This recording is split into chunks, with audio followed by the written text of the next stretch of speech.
It started. I'm just Ken. And I'm enough.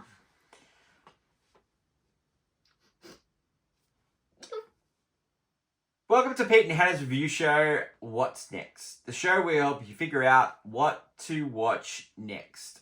I'm here with my great co-host, Hannah. Hi, Ken. Hannah, tell the lovely people what they should do. They should subscribe if they already have them. Yes. They should leave a like on the video. Yeah. And leave a comment on what you're watching this week. Hit the notification button and you'll get great content like this one. We're here today to talk about movie news. And we're also got some clickbait. Let's go over to my favourite segment, Hannah and movie news. Welcome back to Movie News. This week, we have a horror movie called Talk to Me. It's directed by two YouTubers from the channel Raka Raka. It's an Aussie-made horror film from A24 Studios. A bunch of teenagers are in possession of a hand that has the ability to let them talk to the dead. Spooky. This week, we also have an intense action thriller called Sisu. It's about an old man who is hardened by war and has left it behind. He finds some gold. What is it? 1944? Occupied Finland? Well, some troops decide to steal his gold, and he will stop at nothing to get it back, even tearing each one of them apart. Literally tearing them apart. That's all the movies we're seeing this week, so leave a comment on what you'll be watching, and until next week, bye! Thanks, Hannah. I'm really looking forward to that horror movie from A24, Talk to Me. Awesome. Let's go over to clickbait, and this week we're going to talk about the strike. Hoo-ha! So we're starting to get some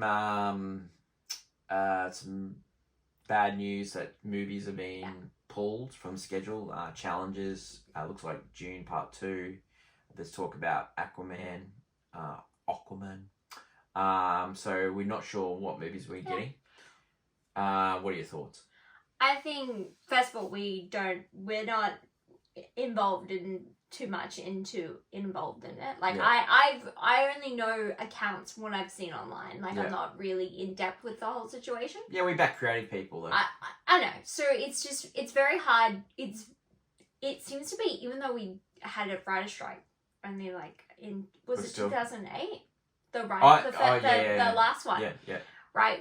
It wasn't that long. It wasn't that long ago since the last one. So now but it still feels like new waters we're treading through. Like, we don't know what to do now. Well, this is the strike about streaming and AI. Yeah, and like the future of it all. Yeah. And it's startling. It's also just, it's a scary thought, because I find that we're forgetting about movies, that because we've been getting a lot of blockbusters. That's what's been making a lot of the dough. Yeah.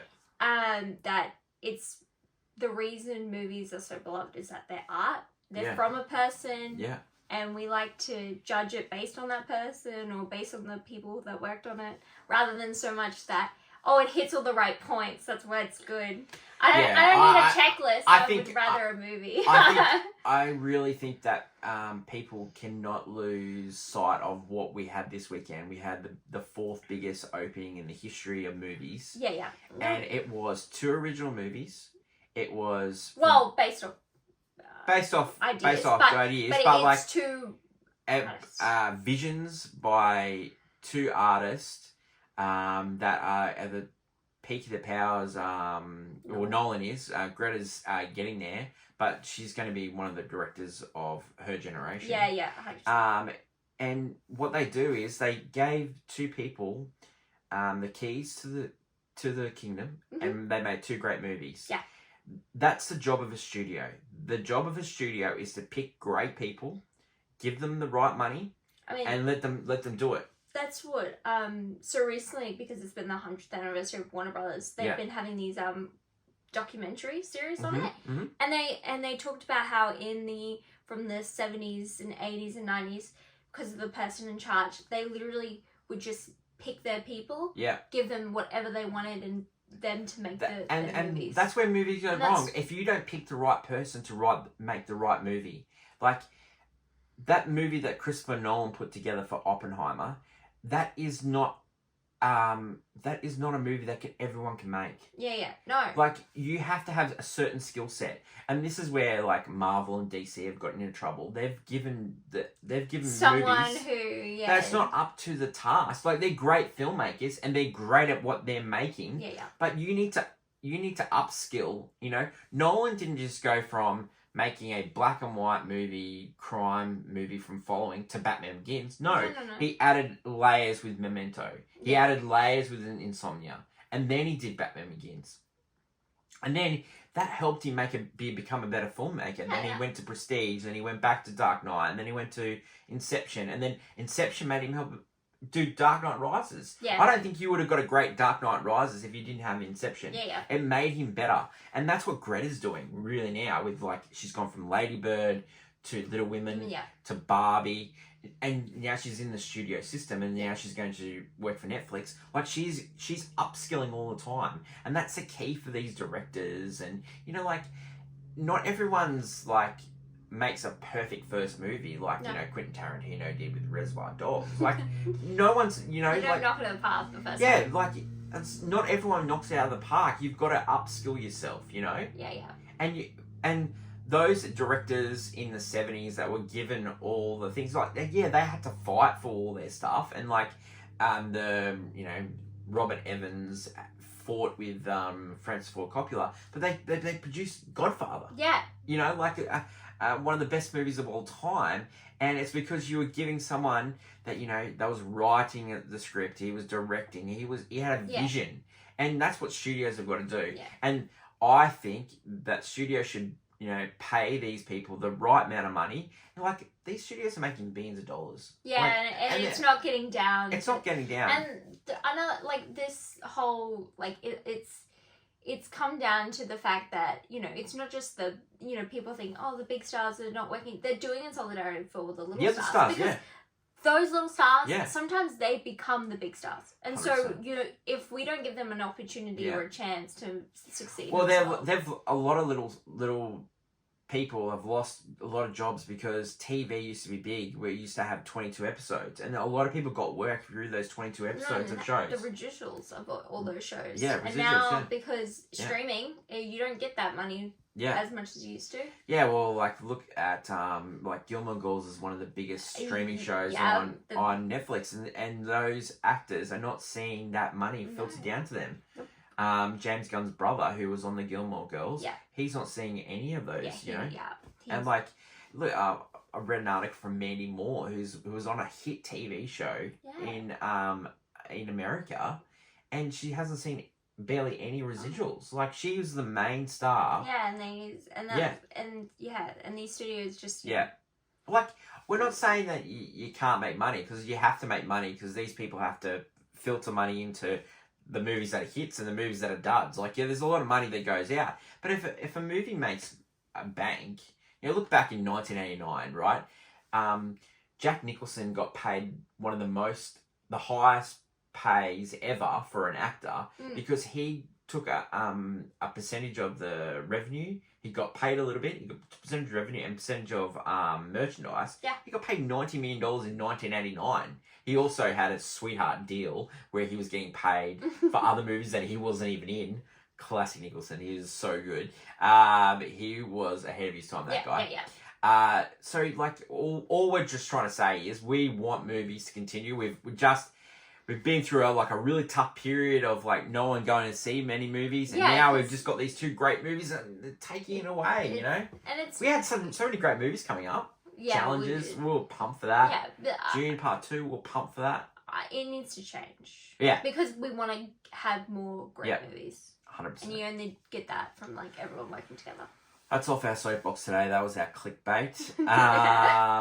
Squeaky clean. Let us know what you think. You know, drop a comment below, and, you know, you can probably disagree with us. Let us know, and we'll come back next week's clickbait. Tell us we're wrong. Yeah, and tell us why we're wrong, and we'll mention it on next week's show.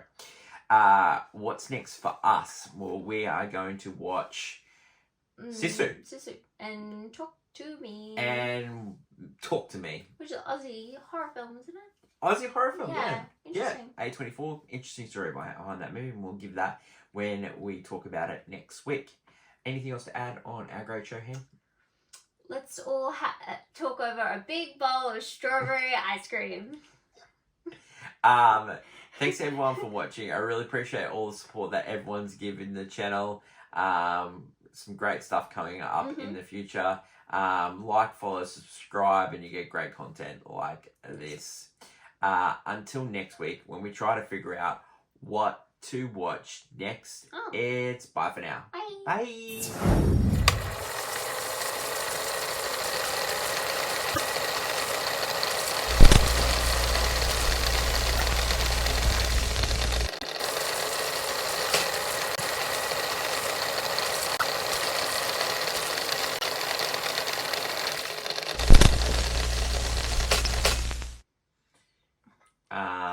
In the tunk. I think he means trunk. Please, you can see the exact moment his heart was break. Okay, so clickbait. Sorry, not clickbait. Post-production scene. Let's talk about more about what's up and coming for the people that made the two great movies. Okay, now we don't know what Christopher Nolan's making. I would love to that's the thing I want to know more than ever. And if he makes, you know what we didn't mention? What? JFK getting that mention. No, because oh my god, how good was that? It would have been 10 minutes on the fact that JFK. Wow, yeah. I could have talked hours about those two movies. Hannah, stop me. Come on, guys. Don't get me wrong. Do you it know? Was great, but... Do you know? So Emily Blunt's going to be in The Fall Guy with Ryan Reynolds. Yep. Right. So Emily Blunt's looked after. Matt Damon's taking a break. Robert Downey Jr. It'd be interesting to see what he does next. Yeah. Cillian Murphy, I think he's going to do the Peaky Blinders movie. Yeah, okay. So we just don't know what Christopher Nolan's doing, so I'm really looking forward to hearing what he's going to do next. And if it's a JFK movie, I'm just all in. Greta Gerwig, we already talked about this. She's doing Narnia. Do you know what Margot Robbie's doing next? What? I actually don't know. She is producing a prequel to Ocean's 11, set in the 1960s. Oh, I heard, yeah. Monaco. It's like Monaco? It's like To Catch a Thief. Oh my god, I love that. And guess who's her co-star in it? Who's the co-star in it? Ryan Gosling. Oh my god, that sounds like the best movie ever. Yeah. Because you know what? It sounds better than the movie itself. The press tour that would be for that movie. Yeah. Because the Barbie press tour has been one of the best things for both of them. Yeah. Well, and them together. But the greatest press tour of all time was Russell Crowe and Ryan Gosling together. That was some funny stuff. It's still I don't know if you watched all that. I know. Have you watched that? Have you watched that? I've seen them. They're funny. They're funny. With the lady from Big Bang Theory. They are the nice guys. Oh my god, that was so good. And what about them on the Oscars when they did that little skit? Oh man, that was so good. Give me a Nice Guys a sequel. That'd be great. Or Russell Crowe in this Oceans movie. That'd be good. Oh, do it in the joke. No joke. Yeah. Imagine Russell Crowe's a baddie in that. That'd be pretty Russell cool. Crowe is we love Keys and Craven the Hunter. But Russell Crowe in Italy doing Scusi again. Scusi. All right. Thanks everyone for watching. We'll catch you next week. Bye. Bye.